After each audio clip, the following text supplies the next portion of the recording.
I am Ferdinand Marcos, and I am the President of the Republic of the Philippines. I stand today on behalf of 110 million Filipinos.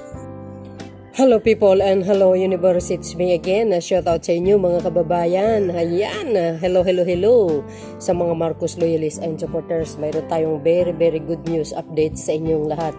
Mga kababayan, this is good news for everybody. Ayan, nakikita nyo mga kababayan, ang ating Pangulo at ang Sekretary ng DOETR at ang CEO ng San Miguel, si CEO President Ramon Ang. Nako, 'di ba guys, nagkaroon ng ng bid yung NAIA, yung Manila International Airport.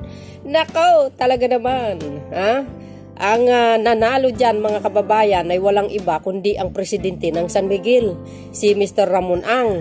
Nako, ito maganda ito mga kababayan sapagkat alam nyo bakit, ayan o. PBBM on Manila Airport Rehab, one great catch-up plan tells SMC Group to abide by the PPP contract. Maganda ito sapagkat partnership ng private sector. Nako, ang pinakamaganda dito mga kababayan, 'di ba? Dekada na po ito since Marcos Sr. ang nakaupo. Within 36 or 35 years, walang pagbabago ang NAIA kasi po dahil walang pakialam ang mga namumuno, hindi man lang inaayos ito. Bakit? Maraming anomalya na nangyari dyan. Alam nyo naman yan, sa panahon ni Panot, nakaw, uso ang tanimbala dyan. Yung mga empleyado na talagang mahabang kamay mga kababayan, naninikil pa yan yung iba dyan, no? Sa mga turista, sa mga foreign visitors natin dito sa Pilipinas. Hindi ako sinabi mga kababayan, lahat, yung iba lang, no? At dahil dyan, sa tanimbala, hindi lang po yun, kundi ang bukas baggage. Di ba? Maraming nga nagrereklamo kasi maraming nawala yung kanilang mga items kasi nga binubuksan.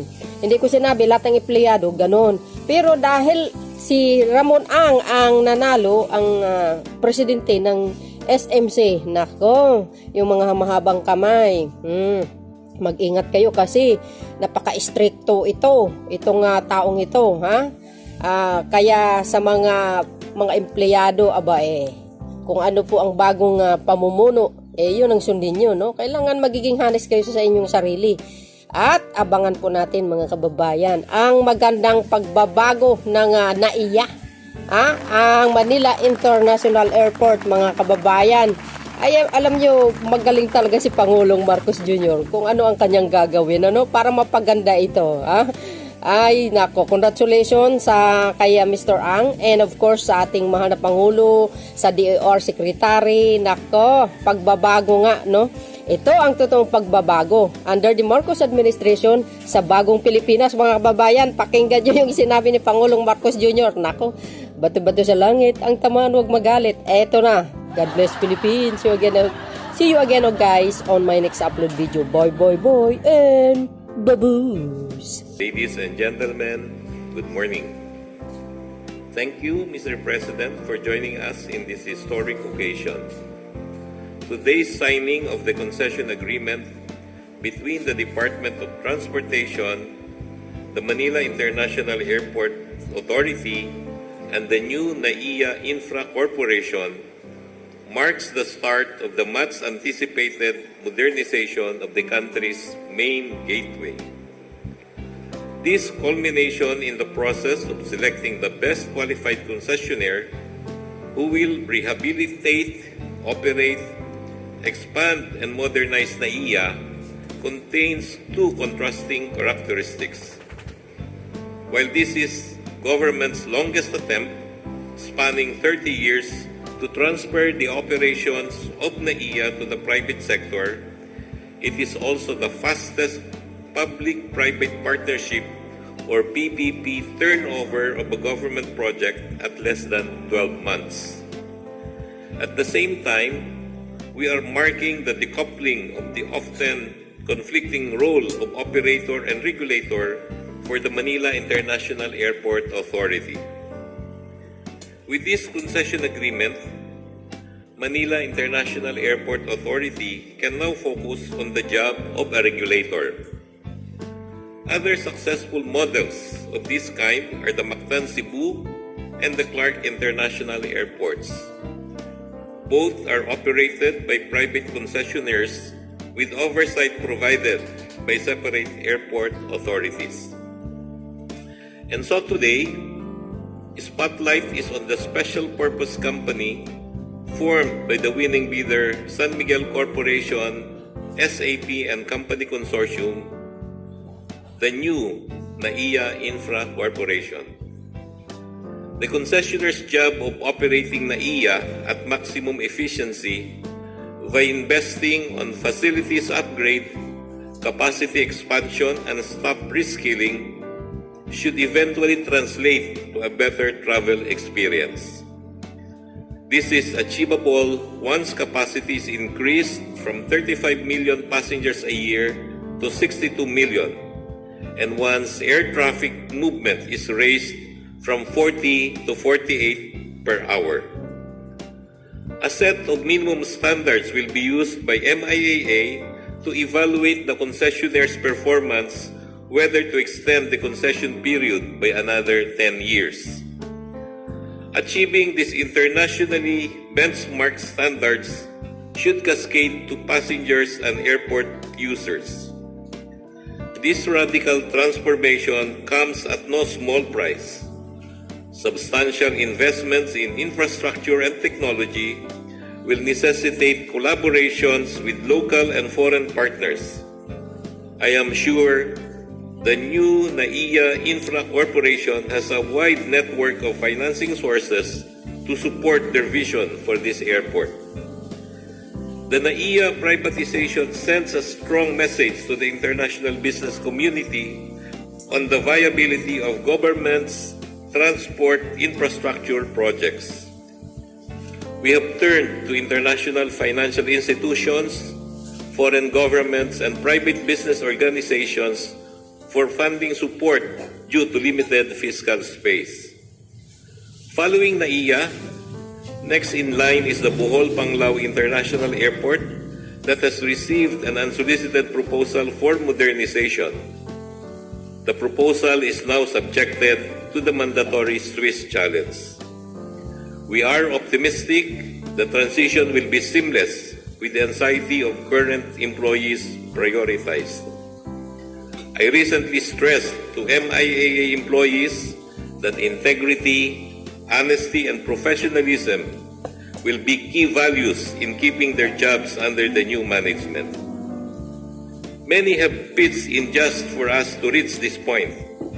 Asian Development Bank, the PPP Center, NEDA, Department of Finance, and other government agencies. Success of this endeavor should be credited to everyone. Again, we are grateful for the President's support to this historic event. Our civil aviation is poised to take off to an exciting new horizon. Please fasten your seatbelts. We have plot a course to a new destination. Patungo tayo sa bagong Pilipinas. Magandang umaga and good morning to everyone.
this point, we shall now proceed with the signing of the NAIA PPP project concession agreement.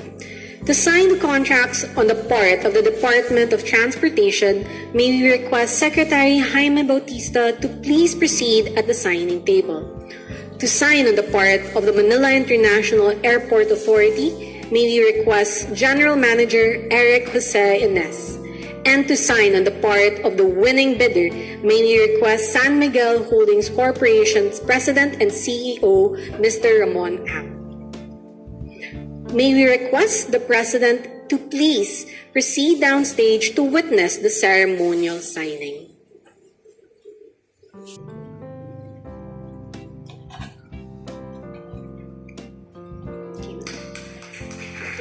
Thank you and congratulations to the Department of Transportation, Manila International Airport Authority, and SMC SAP and Company Consortium. Thank you, Mr. President. You may now be seated.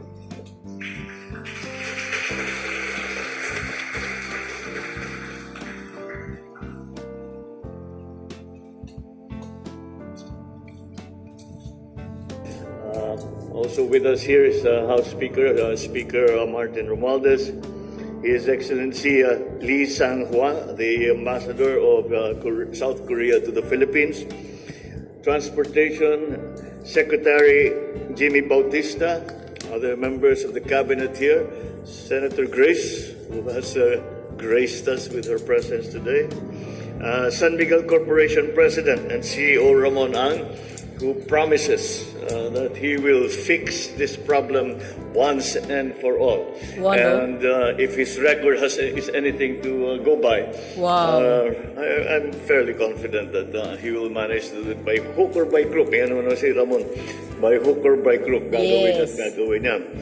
The grantors and concessionaire of the Ninoy Aquino International Airport Public-Private Partnership Project, my fellow workers in government, good morning. For today, we are celebrating a different kind of departure honor.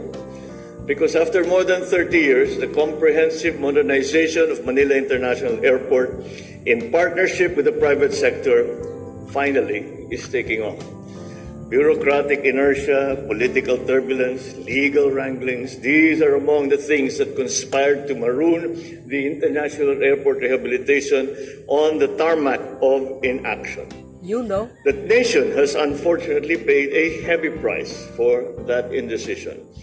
The reputation of this airport has been shredded, and let us be frank about it, not by bad press, by its actual poor state. The gateway that should be the red carpet to our country has become a dirty rug that unfairly defined a visitor's first impression, which we all know is extremely important for all of those who are tourists, who are travelers, who for any reason have come into the Philippines. I think that all of us have said to one another, bakit yung Hong Kong, ang ganda-ganda, yung Singapore, ang ganda-ganda, tapos uuwi ka ng Pilipinas, napakasakit ng ulo. Kaya mabuti na, kailangan na natin ayusin ito. More damaging than the occasionally unflattering headlines are the inconveniences that many of its passengers undergo daily. It also affects our economy greatly. The postponed improvement of the airport has resulted in delayed and reduced number of flights. So due to insufficient flights, visitor arrivals have suffered, denying our economy billions in tourism receipts. The truth is, before our guests can swim or shop and sunbathe and surf, they must secure airline seats first. The main cause of the airport's woes are no secret. It's been operating beyond capacity for many years now, almost a decade. And since that is the case, the restoration of this airport should go beyond its physical design and structure. It requires major overhaul, such as the rehabilitation of the passenger terminals, the airside facilities, the development of commercial assets and utility systems, the provision of intermodal and interterminal transport facilities. I think that we have all felt the difficulty of all of these different aspects of the airport operation. Siguro naman at some point, all of us naging civilian tayo na hindi tayo opisyal, na merong nag-aalaga sa atin, naramdaman din natin lahat yan. So today we chart the future of the airport. In a nutshell, we are embarking, and we have to admit this, on a fairly major catch-up plan. So let us roll up our sleeves. Let us be reminded that the bottom line of the Manila International Airport's resurgence is not what it will bring to the coffers of government, but the comfort it will bring to its passengers. So, I urge the San Miguel Corporation and Company Consortium to fulfill its commitments to this PPP project. This undertaking is not just about revenues. That will be remitted to Treasury alone, but resources invested in the airport, and in many ways, it is an investment in our future. The targets are worth repeating to remind us of the hard work that lies ahead. The PPP project will ramp up annual passenger capacity from 35 million passengers per year to almost double, 62 million passengers a year. 62 million talaga yan, ha? Talagang malaking pagbabago yan. But we've seen it before. We've seen it in other airports. Nagagawa naman talaga eh. And so that's we can take lessons from all the other experiences and the best practices of other airports. Hourly air traffic movements will be increased from 44 to 42 per hour to 48 movements per hour. However, traffic abatement should not happen on the tarmac alone, but also on the roads leading to the airport. This time, the time it takes to pick up a passenger at the curb or to find a parking spot should be shorter than the flight itself. And I think the model that we are always saying, halimbawa, to use as an example, Singapore Airport, ang kanilang measure is lagi naman sinasabi, the passenger, international, domestic, or otherwise, is out of the airport within 20 minutes. At the same time, it will, if they care to stay there for a day, may layover sila na mahaba, meron din facilities dyan. And so this is what we are trying to, the evolution that we are trying to achieve. So the fast flow of passengers arriving and departing must be guaranteed inside a terminal that is clean and comfortable. For the record, this PPP project was evaluated within a record-breaking 7 weeks, making it the fastest PPP proposal to be approved in history. But we did not sacrifice scrutiny for speed. It was fast, but it was also fastidiously examined at every step of the way. It was open, transparent, and competitive. In fact, the project was aligned with international best practices, structuring and tendering bankable and fair PPP projects. The result is this project in which everybody wins, from the people to the government that will enjoy the financial windfall. The project will mobilize approximately 88 billion pesos in capital investments within its first 6 years of operation. This is more than 8 times the disbursed capital investments for the Manila International Airport since 2010. On top of rehabilitating and expanding the capacity of Manila International Airport, the private sector will pay the government approximately 1.052 trillion pesos in the next 15 plus to 10 years. This to 15 plus 10 years. This is more than 15 times the amount remitted by the Manila International Airport Authority to the national government since 2010. So, ladies and gentlemen, to conclude, the PPP project is a fruit of unity, of vision, of purpose. It highlights the great potential of public-private partnerships in accelerating infrastructure development. By bringing in the expertise of the private sector, we are pushing forward infrastructure projects to meet international standards and to provide the public with state-of-the-art services. This PPP project showcases what can happen when we join hands in solving the nation's problems. It reminds us that there is no challenge that is too difficult. that we cannot surmount, that the Filipino ingenuity and spirit cannot surmount, so long as we remain bound together with a common purpose. The project proves that the bagong Pilipinas that we seek is not an impossible dream. Therefore, let us keep working together. Let's brave the turbulence that might come, so we may arrive at the destiny and the destination that we have dreamed for our people. Mabuhay! Congratulations to our Secretary of DTI, of Transport. Congratulations to the SMC Consortium for putting together what was, I guarantee, it was a very complicated bid process, but we are finally here, and well done, and we look forward to the successes of the future that this project will bring. Mabuhay at maraming salamat po sa inyo lahat. Magandang Yes! Yan lang, Thank pagbabago. you, Mr. President.